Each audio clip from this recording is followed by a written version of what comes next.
My name is Mia Callahan. I'm 31 now, and I live in a small apartment in Seattle with too many screens and not enough natural light.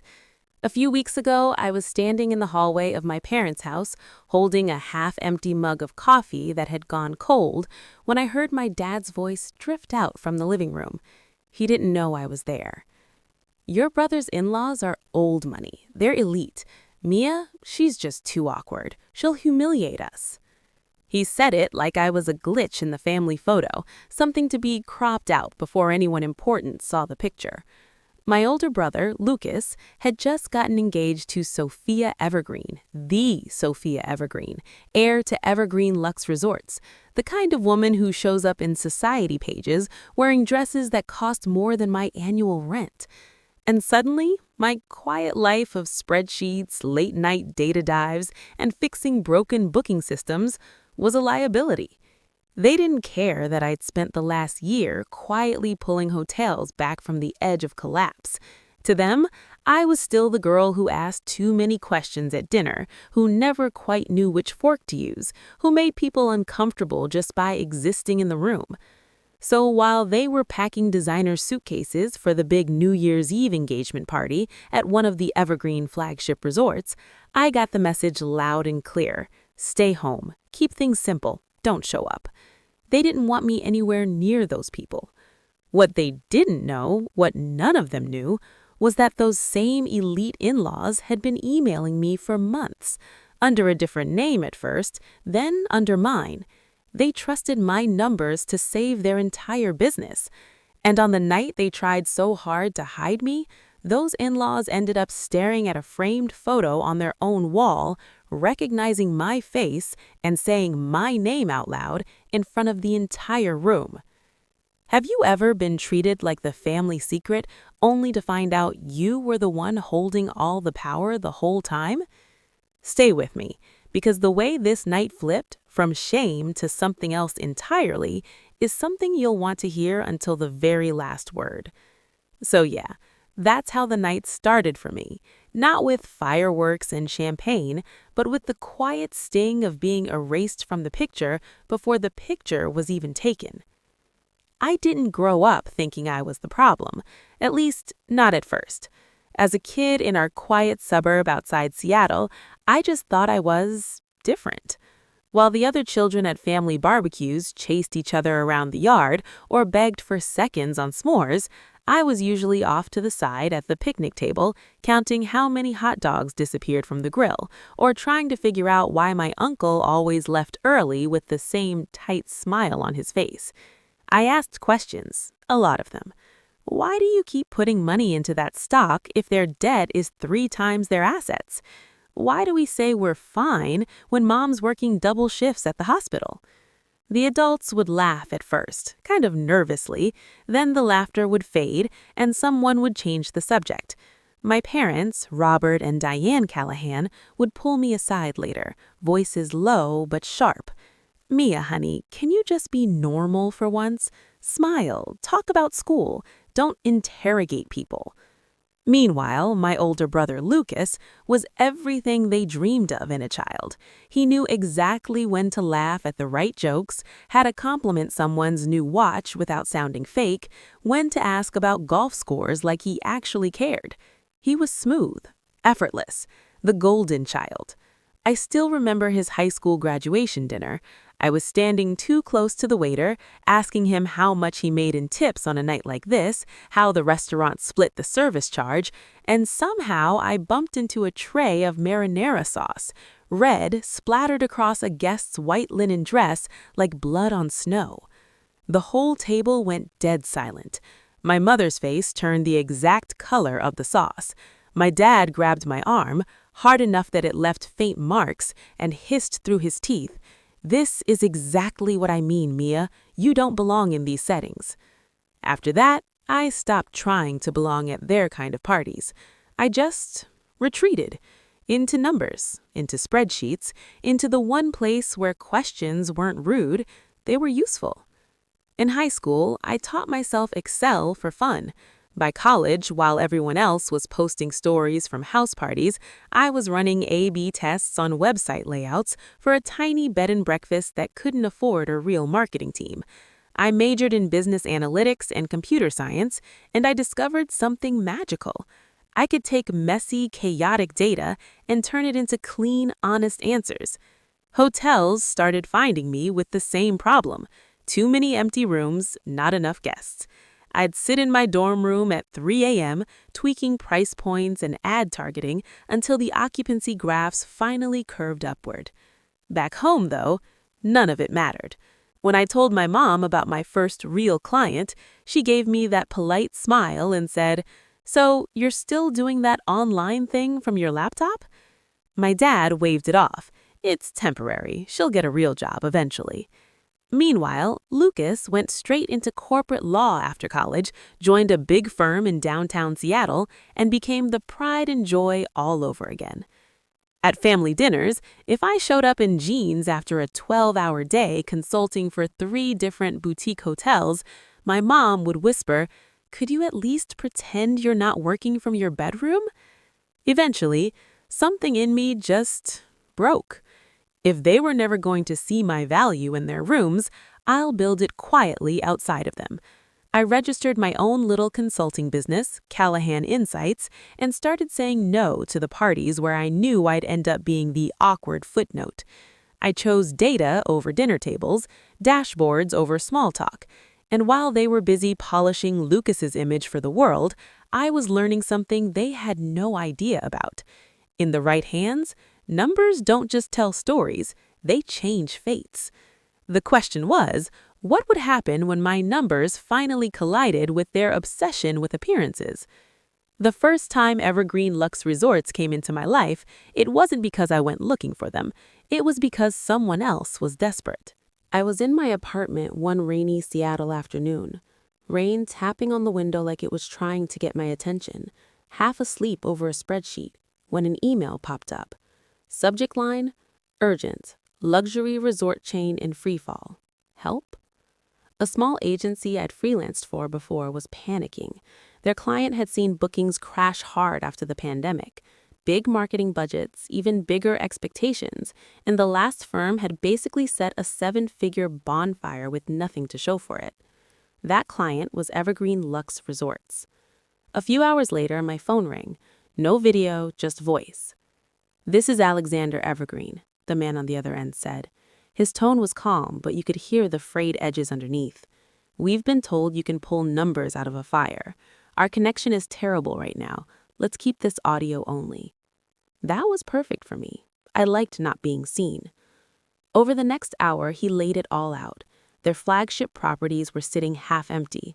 Competitors were stealing market share overnight. The board was breathing down everyone's neck.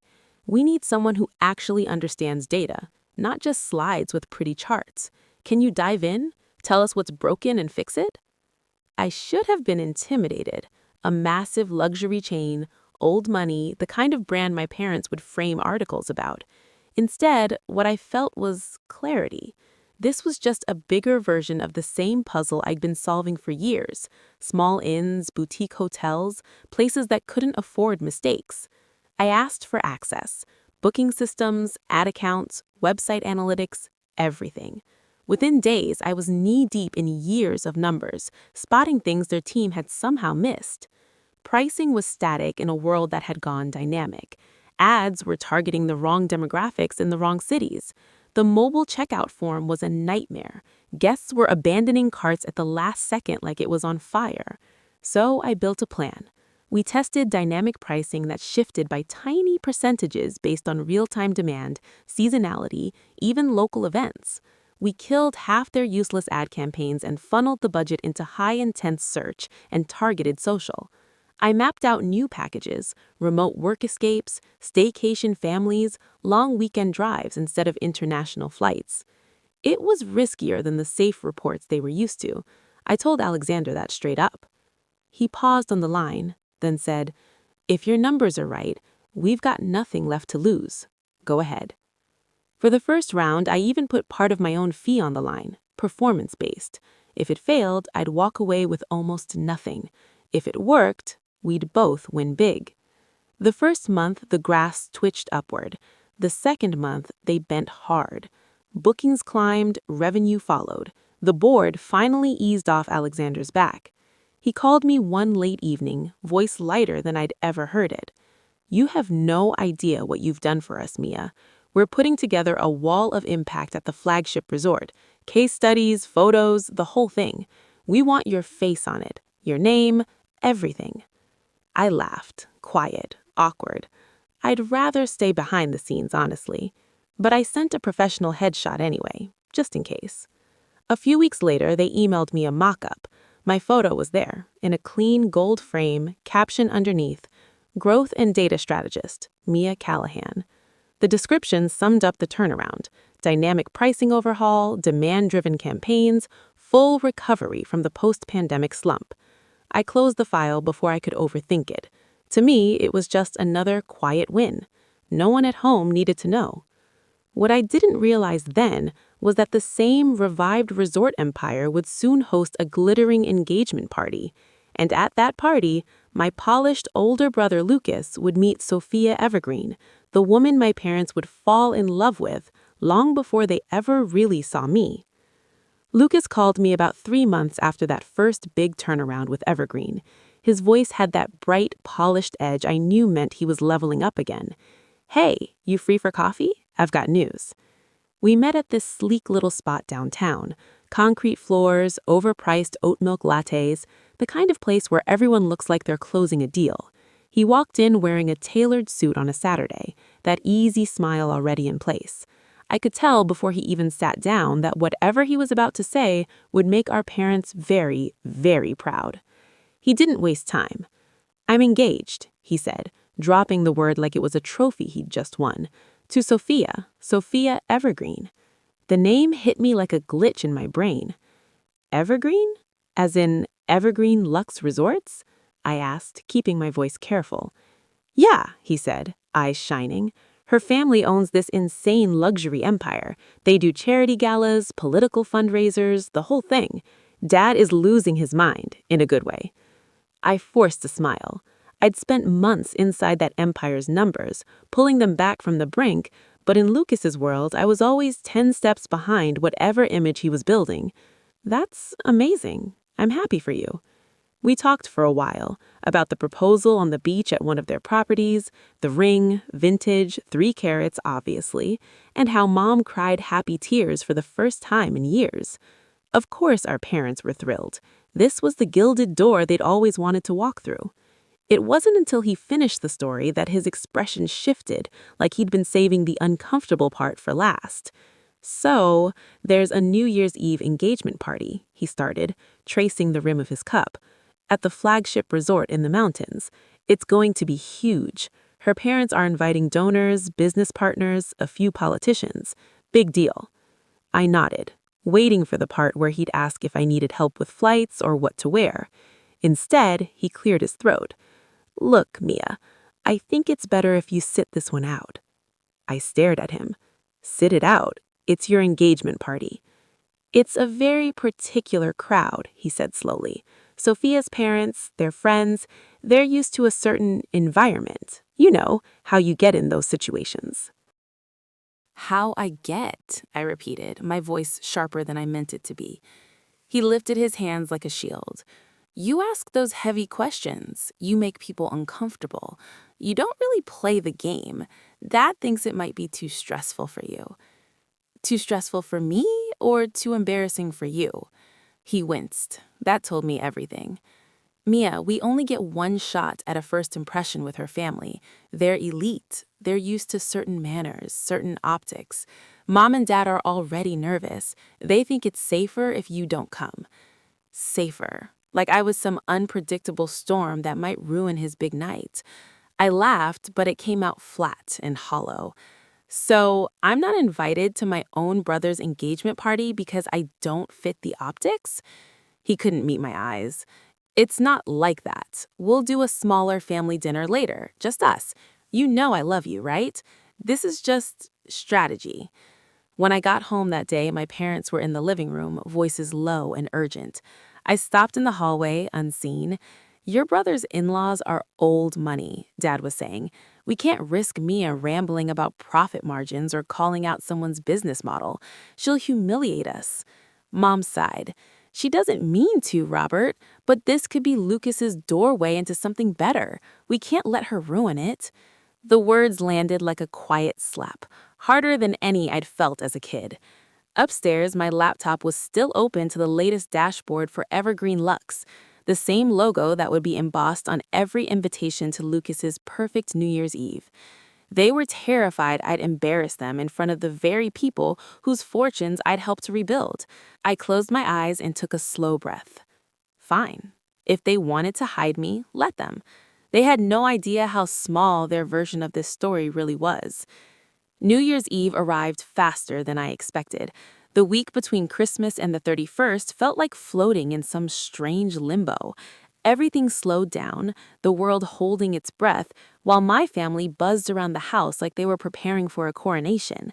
Mom was trying on dresses she'd bought on credit, Dad was practicing his casual rich person small talk in the mirror, and Lucas sent me one photo of the invitation. Thick cream cardstock, gold foil edges, the Evergreen logo embossed like it was daring you not to be impressed. Wish you could come, the text read underneath, as if the decision hadn't been made weeks ago, deliberately without me. On the morning of the party, I stood in the doorway and watched them load into the car. Mom in her new emerald dress, Dad adjusting a tie that looked expensive from far away, Lucas already on his phone coordinating with Sophia. They waved, I waved back. The perfect family picture, -1. When the car pulled away, the house went quiet in a way that pressed against my chest like a weight. That night, Seattle sparkled with distant fireworks and rooftop parties, but I stayed in my apartment. Takeout containers on the coffee table, laptop open, the glow from the screen the only light in the room. My phone kept lighting up with notifications, photos from Mom of the resort lobby dripping in chandeliers, videos from Lucas of champagne towers, and a live jazz band, Sophia gliding down a grand staircase in silver that caught every light like liquid metal. In the background of one clip, I could hear Dad telling someone, "That's my son up there. He's marrying into the Evergreen family." I stared at the screen until the images blurred. They were inside the world they'd always worshipped from the outside, and they'd done everything possible to make sure I wasn't anywhere near it. So I closed the Photos app, opened a different window instead, the real-time analytics dashboard for Evergreen Lux Resorts. Occupancy rates flickering upward, revenue bars filling in green, reservations pouring in for the same properties they were celebrating tonight. The lines I'd helped bend turning into bonuses and holiday parties for people who would never know my name. Then an email notification slid into the corner of my screen. Subject, year-end update and special request. From Alexander Evergreen. I clicked it open, half expecting a quick thank you and another spreadsheet. Instead, he'd written a full paragraph. "Mia, this year has been transformative. The board went from panic to cautious optimism to real excitement. You didn't just tweak a few ads, you changed how we understand our business. We want to honor that properly." There was an attachment, concept wall of impact.pdf. I opened it. My breath caught. It was a mock-up of the entrance hall at their flagship mountain resort, a long, elegant wall lined with gold-framed case studies. Each one had a photo, a title, a short description. Near the center, cleaner, more confident than I felt in real life, was my headshot. Beneath it, the plaque read, "Growth and Data Strategist, Mia Callahan." The description underneath, "Dynamic Pricing Overhaul, Demand-Driven Campaigns, Post-Pandemic Recovery Architect." Guests would walk past this wall every day, on their way to conferences, galas, weddings, clinking glasses under those same chandeliers while my face watched from the middle. Alexander's email continued, "We're planning to unveil this at the big Partners and Family Gala next season. We'd love to finally meet you in person, introduce you to the people whose jobs you helped save." My fingers hovered over the keyboard. On my phone, another photo arrived from Mom. Lucas and Sophia under a shower of confetti, my parents in the background, eyes shining like they'd finally arrived. I pictured them walking through that entrance hall someday soon, past my frame, my name etched in metal, silently contradicting every story they'd told about me being the disappointment. The irony settled over me like a warm blanket on a cold night. I replied to Alexander with one simple word, yes. Told him I'd be honored. Then I set my phone face down, leaned back on the couch, and listened to the faint pop of fireworks outside my window. They thought they'd erased me from this night, that they'd finally found a world high enough I couldn't reach. But the truth was already sitting on my laptop screen, framed in gold, my name stitched into the foundation of their shiny new life. They just hadn't realized it yet. The months after that New Year's Eve felt like someone had slowly turned up the lights in my life, while my family kept pretending I was still sitting in the dark. Evergreen Lux signed a long-term contract with me, then another. I started getting pulled into bigger conversations, expansion plans for new properties in the Rockies and along the coast, simulations on shifting pricing for off-season, even early talks about acquisitions. My days blurred into strategy decks and late-night calls with Alexander and his team, the kind of work people in my world dream about but rarely get. My bank account felt it too. I finally traded my old rattling car for something reliable that didn't leak when it rained, fixed the ceiling in my apartment that had been dripping for 2 years, moved into a one-bedroom with actual windows that let in real daylight. I did it all quietly. No big announcements, no social media posts. I knew exactly how my parents would react if I tried to explain performance bonuses or retention metrics. They'd smile politely, nod, and ask if I'd thought about applying for a real job at a local office. Meanwhile, Lucas's life looked like a permanent highlight reel. Mom sent me constant updates, photos of him and Sophia at wine tastings in Napa, charity balls in the city, weekend retreats at one of the Evergreen properties, screenshots of articles mentioning the Evergreen name with captions like, "Your brother was there last night. Can you imagine?" At the few family dinners I still showed up for, the conversation was all wedding plans, guest lists, and how incredible it was that our family would soon belong at events where people wore tuxedos and talked about trusts and offshore accounts. One Sunday over roast chicken, Lucas leaned back and said casually, "Alexander's bringing in some genius consultant for their new data strategy. Guy's basically a wizard with numbers. If I play my cards right, I could get in on some of those deals." I took a slow sip of water to hide my face. Mom looked impressed. "See, that's the kind of company you want to be around, people who know how to make things happen." I wondered what she'd say if I told her the wizard had spent that morning on a call with Alexander, arguing about whether we should cap occupancy during peak holidays to protect long-term brand value. And that wizard was me. But I didn't say anything. Let them talk about proximity to power. I was busy actually building it. Then one afternoon in early fall, an email came in from Alexander's assistant that made me sit up straight. "We're finalizing details for the Partners and Family Gala at our flagship mountain resort. It's both a celebration of this year's turnaround and an engagement celebration for Sophia Evergreen and Lucas Callahan. Alexander and Elise are especially excited to honor you that evening.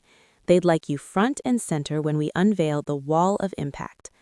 Attached was the official invitation, thick digital card, gold embossed even on screen.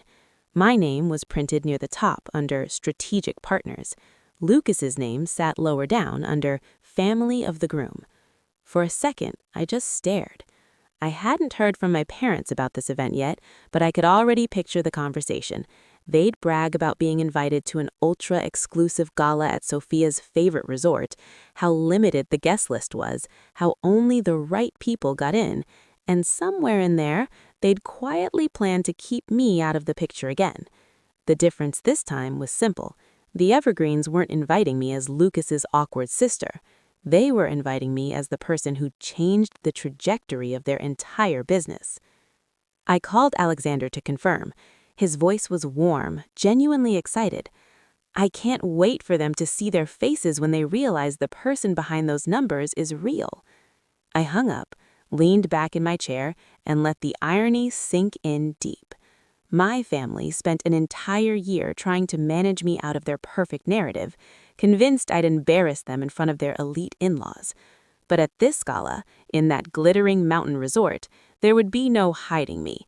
My face would be waiting for them the moment they walked through the door, framed in gold, my name etched in metal. They thought they were climbing into a world where I didn't belong. They were about to find out that world had been mine long before they ever stepped foot in it. The flagship Evergreen resort in the mountains looked exactly like the kind of place my parents used to flip through magazines and sigh over. Towering timber beams, massive stone fireplaces, crystal chandeliers that caught the snow outside like falling stars. The air smelled like pine and money. I arrived early the night of the gala, as requested, not as Lucas's +1, not as the awkward sister they'd warned everyone about. I arrived as a strategic partner.